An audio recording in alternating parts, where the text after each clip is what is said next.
నేను గత 2-3 నెలల నుండి వస్తున్నాం. మేము మా నాన్నగారు మేమందరం.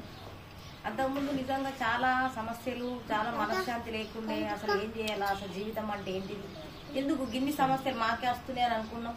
మరి ఇక్కడికి రండి అని ఒకరు సలహా ఇవ్వడం వల్ల రావడం జరిగింది. నిజంగా ఇక్కడికి వస్తే జీవితమే మారిపోయింది మాది. నేనే ఉదాహరణ. ఎప్పుడు రావాలా, ఎప్పుడు సోమవారం వస్తుంది, ఎప్పుడు రావాలా మేము ఇక్కడికి, ఎప్పుడు ఇక్కడ కూర్చోవాలా, అమ్మది ఎప్పుడు ఆమె శక్తి మాకు ఇప్పుడు అన్నట్టు స్వామీజీ అన్నట్టు నిజంగా ఇక్కడికి రాస్తే అద్భుతం. ఇంటికి విషయాలు జ్ఞాపకం రావు, అసలు సమస్యలు ఏమీ లేవు, ఆమెనే తెచ్చేసుకుంటారు. ఎందుకంటే చేసేదంతా భగవంతుడే, మనము నిమిత్త మాత్రలు.